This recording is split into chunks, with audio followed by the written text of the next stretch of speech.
Hi, I'm Bridget, and now that we have our bracelet made, it's 15 jump rings and 14 large beads. We're going to roll the openings up on maybe 3 or 4 at a time of the large jump rings. There we are. The first thing we're going to do then, after we've rolled the openings up, is we're going to take a little bit of the flux and put it on the opening. Not a large amount of the ring, just the opening area. If you put a large amount, that's where the flux is going to spread. Flux is a mild acid, maybe a little stronger than lemon juice. It's not going to burn your fingers or injure you, but you sure don't want to wipe it in your eye. You want to wash it off when you're done. Now we're going to take our solder gun and we're going to get it hot. Remember, on a solder gun, unlike a solder iron, it's only hot when you pull the trigger. This one has 2 lights that light up, so I know that it's on. Some of them the lights work, some don't. You want the tip to be clean. If it looks all black and gungy, that's not what you want. You want it to look shiny. This is a really hot iron because it's a 240, 250.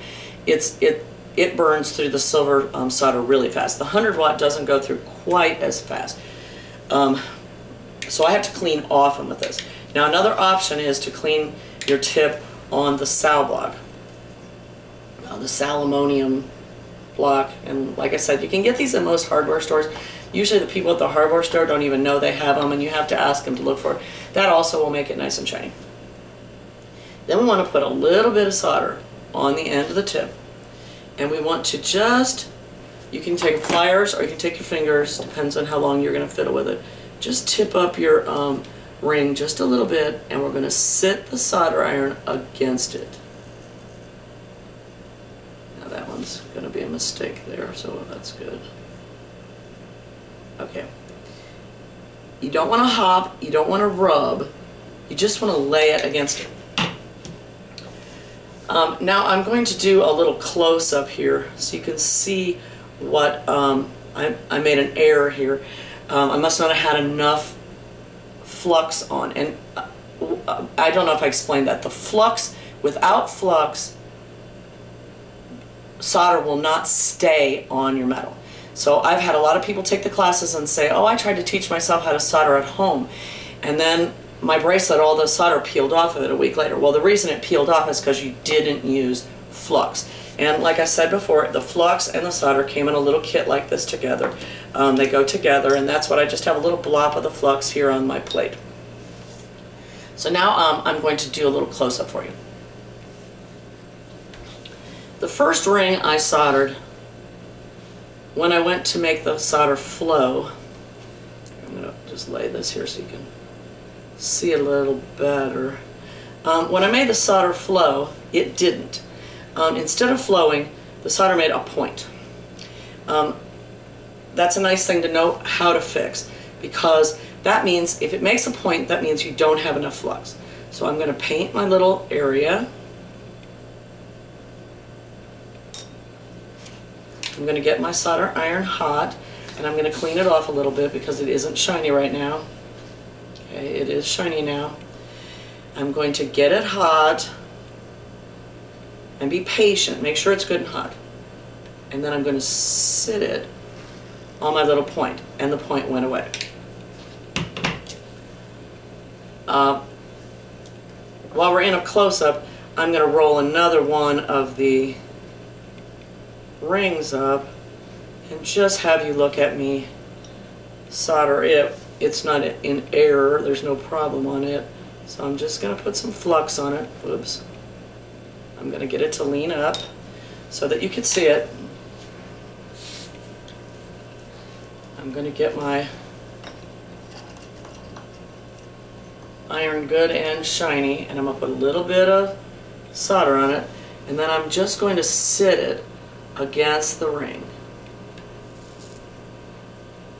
And I'm going to take it off. I don't want to hop, jump, rub. All those things are going to cause lumps. What you want to do is you want to just lay the solder iron with the solder on it on the ring. Now I'm going to move over some rings here into your vision, and we're going to roll these up, and I'm going to see if I can make another mistake so I can show you how to fix something else. Another thing people do is they get over exuberant and put too much solder on their gun, and now I'll show you what happens if you do that. Okay, once again I'm going to put flux on the 3 rings that I'm looking at soldering.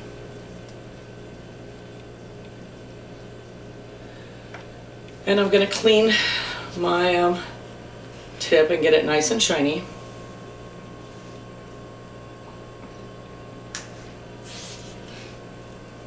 Only this time I'm going to put a lot of solder on my iron.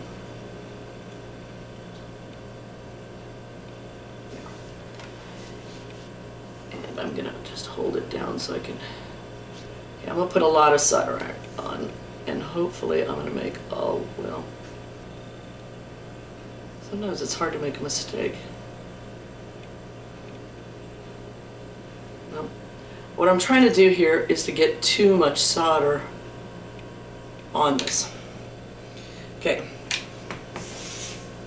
And if you get too much solder on your iron, if you're on a fireproof area, you can shake your iron a little bit and get it off. Okay, now we have this one here that I have gotten too much solder on, which took me a while to do. But you'd be amazed at how many students in my class do that. Okay, I'm going to put flux all around the bead that is too much solder. I'm going to hold the ring up, and what I'm going to do is I'm going to get it good and hot.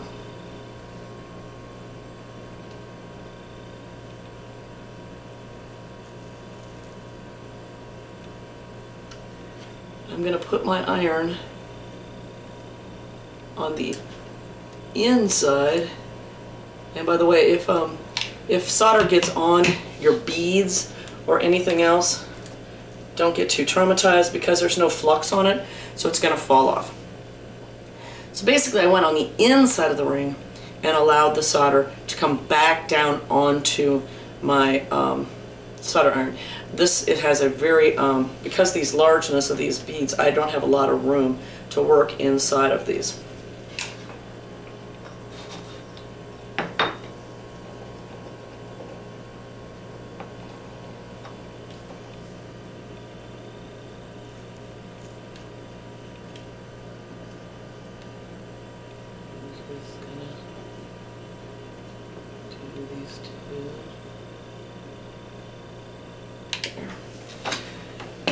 Now I'm just going to continue on and finish soldering the rest of the bracelet. Alright, now I have the bracelet completely soldered. All 15 rings have been soldered, and this would be, before I wash it, would be a really good time to finger test your different joins just to make sure that you haven't missed one. And if you missed one, you can reflux that join and re-solder it. When we're sure that all 15 rings are solidly joined and soldered, the next thing to do is to use some just plain old dish detergent. I prefer Dawn, doesn't really matter what brand it is. We're going to take it and we're going to put it on the bracelet, and then we're going to rub it all over our fingers.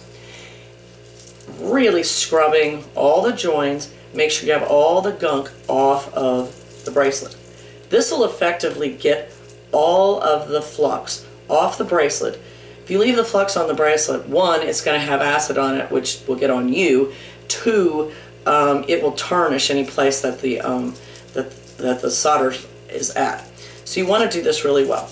But also at the same time, because you're using all your fingers to do this, you're getting all the flux off your fingers, so you won't wipe it on you. Now you just want to take some water and rinse it off. Now the bracelet is all shiny, clean, completely soldered, and ready for you to wear or hang dangles on, or even to solder on some charms. If you're interested in learning how to solder on charms, which is a much smaller ring, watch my next video. Thanks.